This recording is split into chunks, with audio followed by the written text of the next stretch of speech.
बिस्मिल्लाहिर्रहमानिर्रहीम। आज हम एक बहुत ही इम्पोर्टेंट मेडिसिन को डिस्कस करने जा रहे हैं। वो है नेट्रियम फास्फोरिकम। नेट्रियम फास्फोरिकम, जिसको सिंपली सोडियम फास्फेट या नेट्रम फास के नाम से जाना जाता है। नेट्रियम फास्फोरिकम हमारी मिनरल किंगडम से तल्लक रखने वाली एक मेडिसिन है, और मिनरल किंगडम में ये साल्ट ग्रुप से तल्लक रखती है। साल्ट ग्रुप, जैसे हमें पता है कि मिनरल किंगडम के बहुत से ग्रुप्स होते हैं। एसिड ग्रुप, बेसिक ग्रुप्स, उसकी मेटल्स, नॉन मेटल्स। तो ये मिनरल किंगडम में साल्ट ग्रुप से तल्लक रखने वाली मेडिसिन है, और इसका केमिकल फार्मूला Na2HPO4, यानी सोडियम और फास्फोरिक एसिड। Na2HPO4, इसके साथ 12 मॉलिक्यूल्स पानी के अटैच रहते हैं। यूं इसका केमिकल फार्मूला बन जाता है Na2HPO4.12H2O। इस मेडिसिन को होम्योपैथिकली डॉक्टर ई ए फेरिंगटन डॉक्टर ई ए फेरिंगटन की सुपरविजन में इसको प्रूव किया गया, और फिर बाद में डॉक्टर W H सोशलर ने भी इसकी प्रूविंग की, और उन्होंने इसको अपने टिश्यू साल्ट, जैसे as we know that there are 12 tissue remedies या 12 टिश्यू साल्ट्स हैं डॉक्टर सोशलर के। तो इसकी प्रूविंग डॉक्टर फेरिंगटन ने भी की है, और फिर बाद में इसको डॉक्टर सोशलर ने अपने टिश्यू साल्ट में भी शामिल किया है, टिश्यू रेमेडीज में भी। इसके अगर हम मियाज़मेटिक बैकग्राउंड की बात करें, तो ये बिलखसूस ट्यूबरक्यूलर मियाज्म की रेमेडी है, और एज ए जनरल साइकोसिस मियाज्म की रेमेडी भी है, यानी साइकोटिक और ट्यूबरक्यूलर लेवल पे ये एक्ट करती है। अगर हम इसके थर्मल टेम्परामेंट की बात करें, जैसे हमें पता होता है कि हमारी कुछ मेडिसिन हार्ट है, कुछ चिल है, कुछ दोनों से सेंसिटिव होती हैं। तो इसका पेशेंट चिली पेशेंट होगा, क्योंकि ये चिली रेमेडीज में फॉल करती है। इसका डायथीसिस गौटी और रूमेटिक डायथीसिस है। अगर हम इसकी की नोट सिम्टम्स की बात करें, की नोट सिम्टम्स की, तो की नोट सिम्टम्स में इसकी दो मेन की नोट सिम्टम्स हैं। एक yellow creamy coating at the back of the roof of the mouth and tongue.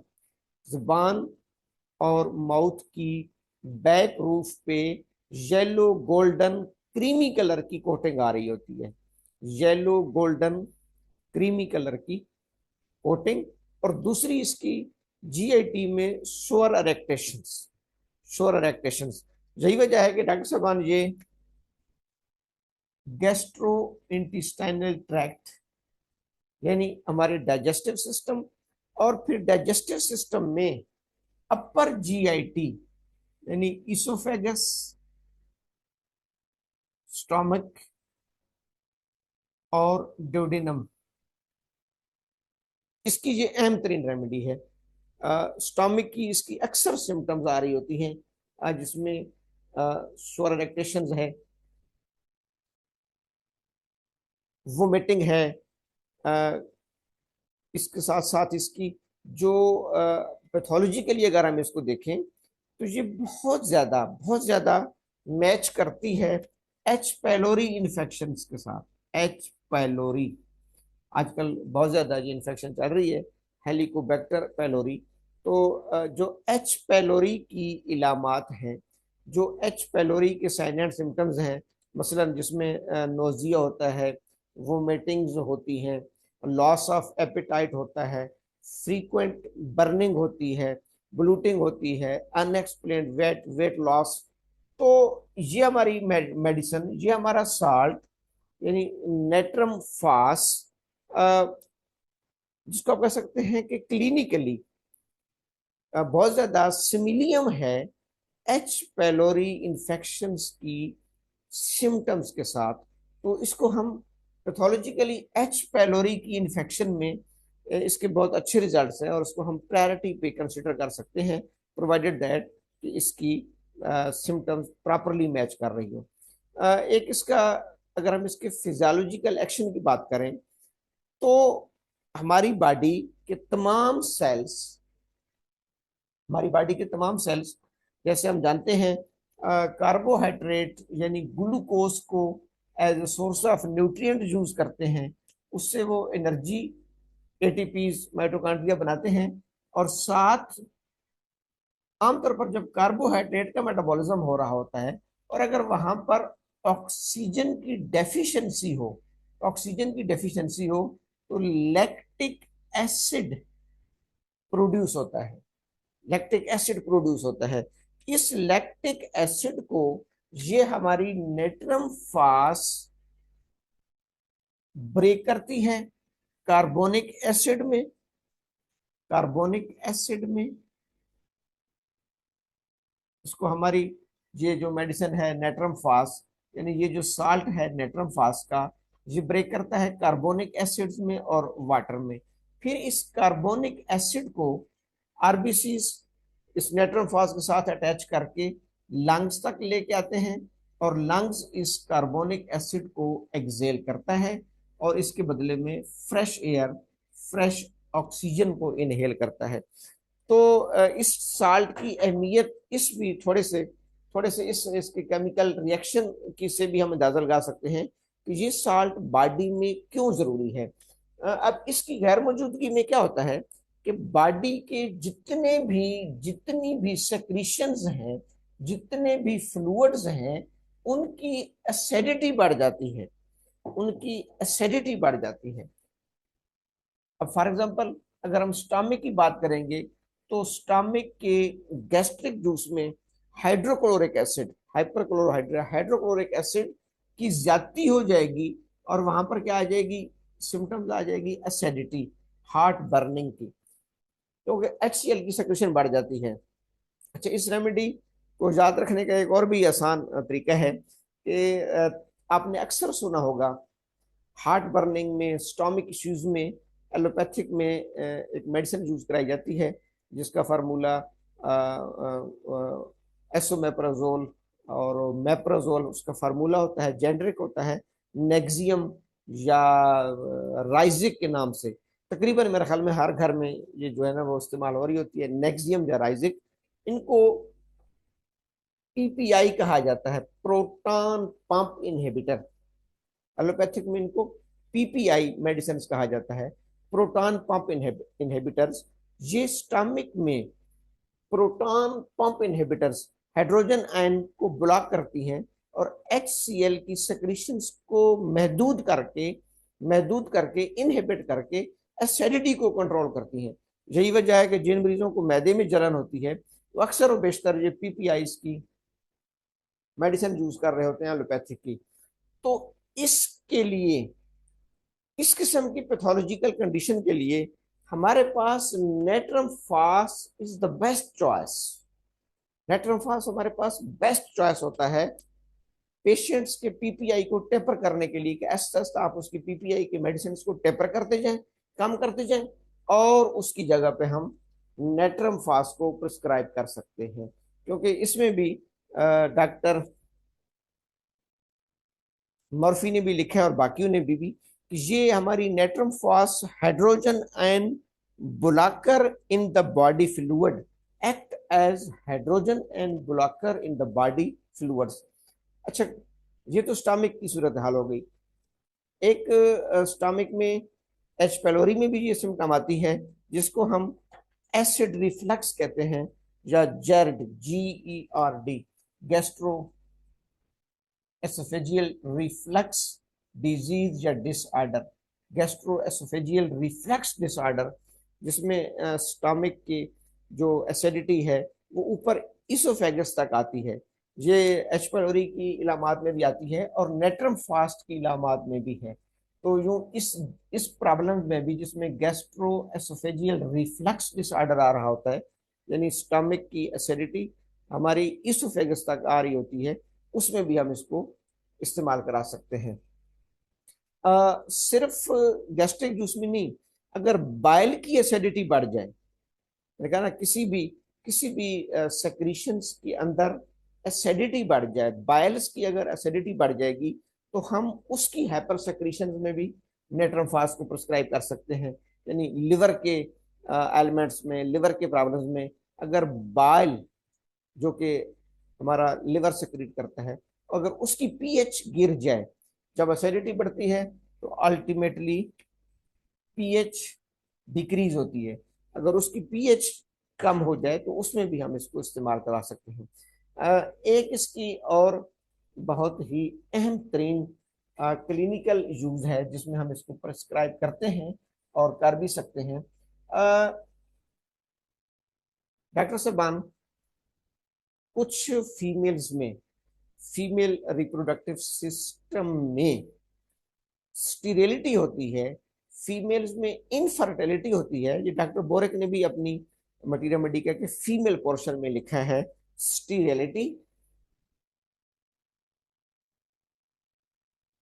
स्टीरिलिटी with acrid secretions from vagina, sterility with acrid secretions from vagina। कुछ खवातीन इस वजह से कंसीव नहीं कर पाती, उनकी जब हम मेल पार्टनर का सीमन एनालिसिस करते हैं तो वो भी बिल्कुल ठीक होता है, वो भी नॉर्मल होता है।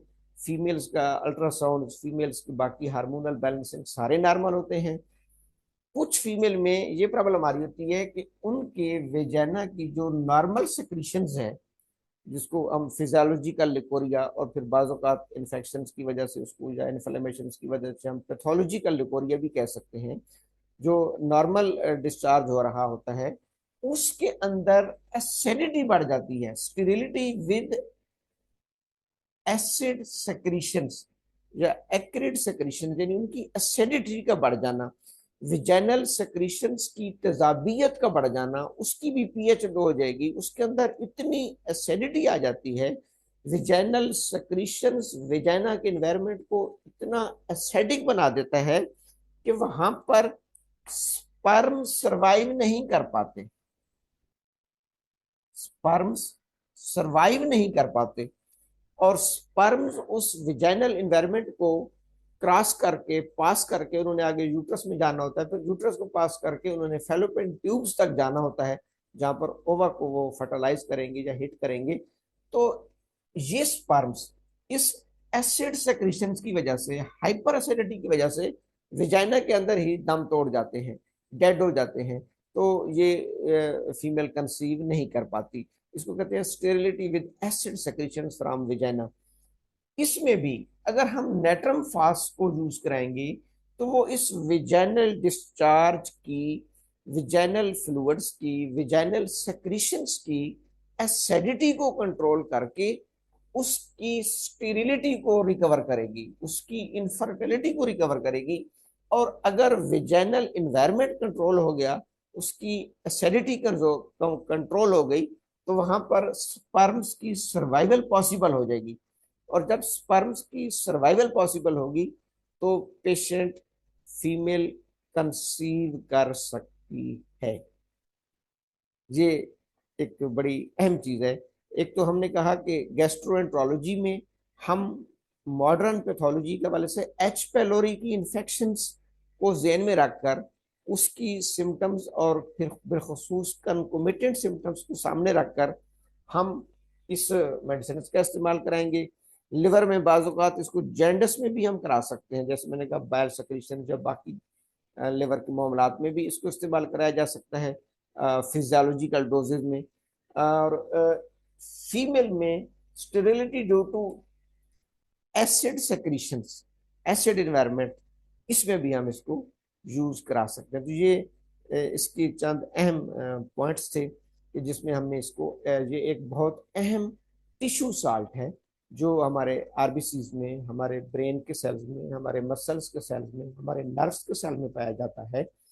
और इसका काम है बॉडी के अंदर किसी भी सेक्रीशंस की, किसी भी इन्वायरमेंट की एसिडिटी को कंट्रोल रखना। ये क्योंकि ये एक्ट एज ए नेसेसिटी, ये एज ए बेस एक्ट कर रहा होता है। तो अगर इसकी डेफिशिएंसी हो जाएगी, अगर इस साल्ट की कमी वाकया हो जाए, तो वहां पर क्या होगा कि एसिड इन्वायरमेंट क्रिएट होना शुरू हो जाता है, जिसको हम एसिडोसिस कहते हैं। तो ये मोस्टली एक लफ्ज होता है lactic lactic acidosis, lactic acidosis, lactic acidosis, जहां पर लैक्टिक एसिड्स की प्रोडक्शन बढ़ जाएगी। इसको हम यूरिक एसिड की ज्यादती में भी इस्तेमाल करा सकते हैं। डॉक्टर बोर्क ने भी इसको लिखा है कि rheumatism of the knee joints, chronic rheumatism, chronic rheumatism में भी हम इसको यूज करा सकते हैं, जहां पर क्या होगा कि यूरिक एसिड्स की ज्यादती हो सकती है। तो ये इसकी मुख्तसर सी एक्सप्लेनेशन है। ये एक मिनरल है, मिनरल किंगडम से ताल्लुक रखने वाली मेडिसिन है, जिसको डॉक्टर फ्रैंकटन ने भी प्रूव किया, फिर डॉक्टर सोशलर ने इसको टिश्यू साल्ट में शामिल किया। एम3 टिश्यू साल्ट है। इसको हम गैस्ट्रोएंट्रोलॉजी, बिलखसूस स्टोमिक सिम्टम्स में, स्टोमिक की में हम इसको एच पैलोरी की सिम्टम्स के साथ कंपेयर करेंगे। और फीमेल में भी हम इसको sterility due to acid secretions में भी हम इसको प्रिस्क्राइब कर सकते हैं। क्योंकि ये साल्ट है, तो नो मैटर हम इसको फिजियोलॉजिकल डोज में भी अप्लाई करवा सकते हैं। मसलन 2x, 3x, 6x physiological dose में भी दे सकते हैं, डिपेंडिंग अपॉन द कंडीशंस। और हम इसको होम्योपैथिकली भी दे सकते हैं, 30, 200 and other doses homeopathic doses में भी दे सकते हैं, मटेरियल डोजेज में भी दे सकते हैं। थैंक यू, अस्सलाम।